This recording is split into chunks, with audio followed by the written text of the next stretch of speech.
పంచకోశముల గురించి మనం తెలుసుకుంటూ చివరిదైన ఆనందమయ కోశం దగ్గరకు వచ్చాము. ఈ పంచకోశాలు కూడా ఒకదానిలో ఒకటి ఉంటాయి. మరి ఒక్కొక్క కోశానికి పదార్థమేంటో, ధర్మాలేంటో, అధ్యాసలేంటో, వ్యతిరేక్తత ఏంటో తెలుసుకున్నాము. చివరిది ఆనందమయ కోశం. ఈ ఆనందమయ కోశం సుషుప్తి. మరి ప్రియం, మోదం, ప్రమోదం దాని యొక్క పదార్థం. మరి సుషుప్తి, భోక్తృత్వం, మరుపు ఇవన్నీ కూడా దాని ధర్మాలు. సుషుప్తిలో మనకేమీ తెలియదు, ఏమీ లేవు. అక్కడ కర్త, కర్మ, క్రియ అనేవి ఏమీ లేవు. మన శరీరమే మనకి తెలియదు. అటువంటి స్థితిలో పొందేటువంటి ఆనందం గొప్పదే, కానీ లేచిన తర్వాత దాన్ని చెప్పలేకపోతున్నాం. నాకేమీ తెలియదు, హాయిగా ఉంది కానీ హాయిగా నిద్రపోయాను, నాకేం తెలియదు అంటాడు. అంటే ఉన్న వాస్తవాన్ని చెప్తున్నాడు, కానీ దాని అర్థం మనం అనేక మాటలు మాట్లాడుతూ ఉంటాం నానుడిగా. వాటి యొక్క అర్థం మనకు తెలియదు. అన్నిటికీ ఆనందాన్ని తెలుసుకోలేకపోతున్నాడు. ఆనందాన్ని తెలుసుకోవాలి అంటే మరి జాగ్రత్తలో ఈ సుషుప్తిలో పొందిన ఆనందాన్ని జాగ్రత్తలో పొందినప్పుడు పరిపూర్ణంగా తెలుసుకుంటాడు. అది పరిపూర్ణమైన ఆనందం అవుతుంది. మరి అది ఈ సుషుప్తిలో ఎందుకు ఆనందం వచ్చిందంటే ఏ బంధాలు, బాధ్యతలు లేవు. జాగ్రత్తలో అన్నీ చుట్టుముట్టు ఉంటాయి. మరి అటువంటి ఆనందం ఎలా వస్తుంది అంటే మనస్సుకి అన్ని బాధ్యతలు నిర్వర్తించాలి, అన్ని బంధాలను ఆహ్వానించాలి, ఆస్వాదించాలి, అన్నీ ఉండాలి. కానీ అంటుకోకుండా, మనస్సుకి అంటుకోకుండా ఉండాలి. ఎలా ఉండాలి?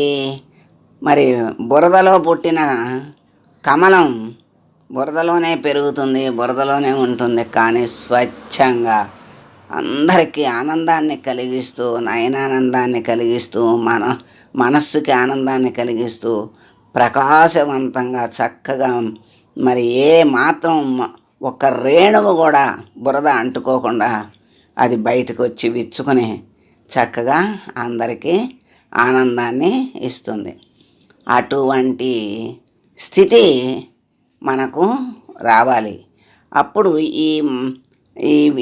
ఏటిని అంటుకోకుండా దాంట్లోనే సంసారంలో ఉంటూ బాధ్యతల్ని నిర్వర్తిస్తూ, బాధ్యతల్ని, ధర్మాల్ని కర్తవ్యంగా భావించి ధర్మంగా నడుచుకుంటూ దేనికి అంటకుండా ఉండగలిగిన రోజున అంతటి జ్ఞానాన్ని సాధన చేసి మరి అనుభవించి, ఆచరించి, అనుభవించిన రోజున పరమానంద భరితుడే అవుతాడు. అది సత్యమైన ఆనందాన్ని, శాశ్వత ఆనందాన్ని పొందుతాడు. ఇప్పుడు ఈ కోశాలు ఒకదానికంటే ఒకటి మరి బలమైనవి అని మనకి ఒక కథ ద్వారా మనం మొదట్లో తెలుసుకున్నాం. దాన్ని మళ్ళీ కొంచెం ఒకసారి గుర్తు చేసుకుంటే ఇప్పుడు మనం ఈ కోశాలన్నిటి గురించి విన్నాం, వాటి ధర్మాలు విన్నాం, వ్యతిరేక్తతలు, అధ్యాసలు విన్నాం గనక ఇప్పుడు ఇంకొంచెం అర్థమవుతుంది. ఈ కోశాలన్నీ కూడా మరి ఒకదానికంటే ఒకటి బలమైనవి అన్నారు కదా. మరి దానికి రుజువు ఏమిటి అంటే ఈ కథ. ఒక రైతు తొలకరి పొలంలో దున్నుతున్నాడు. రోజు 10 గంటలకు వచ్చాను, ఆ రోజు మధ్యాహ్నం 2 గంటలకు వచ్చింది. ఆ కుర్రవాడు తెచ్చాడు. అతడు ఆకలి బాధ చేత స్నానం కూడా చేయకుండా మరి ఆగలేక ఆకలికి అన్నం దగ్గర కూర్చున్నాడు. మరి కూర్చున్నాడు అంటే ఇక్కడ 2-3 ముద్దలు అన్నం తినేసరికి తన కుమారుడు అన్నకు జబ్బుగా ఉన్నదని చెప్పాడు. అప్పుడు దాకా ఆకలి దప్పిక ధర్మంగా ఉన్న మరి ఆకలి మీద ఉండే స్నానం కూడా చేయకుండా కూర్చుని తినేటువంటి వాడు అన్నకు జబ్బుగా ఉంది అని చెప్పేసరికి ఆ రైతు అన్నాన్ని వదిలేశాడు. బాధతో, శోకంతో, మరి బిడ్డ మీద మోహంతో గబగబా ఇంటికి పరిగెత్తుకెళ్ళాడు. ఇంటికి వెళ్ళిన తర్వాత కుమారుని చూసి పర్వాలేదు అని ధైర్యం తెచ్చుకున్నాడు. మరి చేయాల్సిన పని చేద్దాం, దైవ కృప మనకి ఎలా ఉంటే అట్లా జరుగుతుందని మళ్ళీ నిశ్చయించుకున్నాడు. రాత్రి అంతా మెలకువగా ఉన్నాడు. ఉండి పిల్లవాడిని చూసుకోవాలి అనుకున్నాడు. కానీ మరి ఎప్పుడు వచ్చిందో తనకు తెలియకుండా నిద్ర వచ్చేసి నిద్రలో మునిగిపోయాడు. తిరిగి మెలకు వచ్చి కన్నులు తెరిచి చూసేసరికి తెల్లారి 8 గంటలైంది.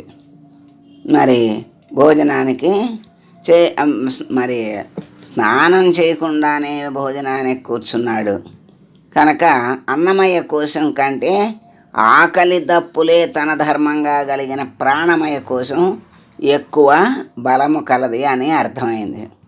తన కుమారుడికి జబ్బుగా ఉంది అని కబురు విన్నప్పుడు అన్నం విడిచిపెట్టేశాడు.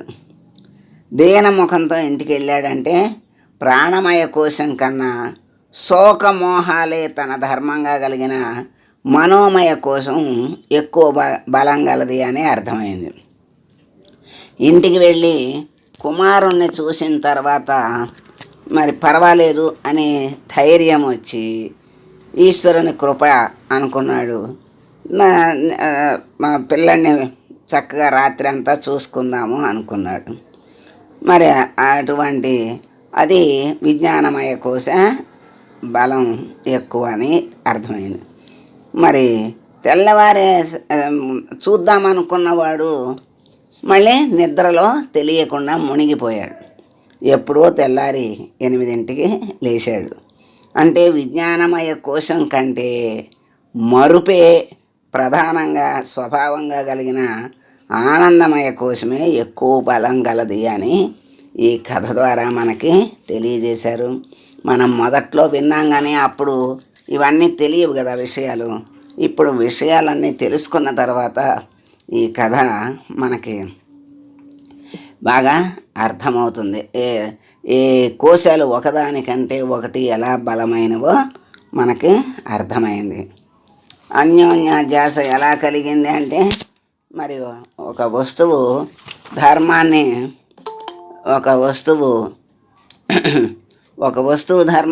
ధర్మం ఒక వస్తువు మీద ఆపాదించటమే అధ్యాస, అన్యోన్యాధ్యాస అంటారనమాట.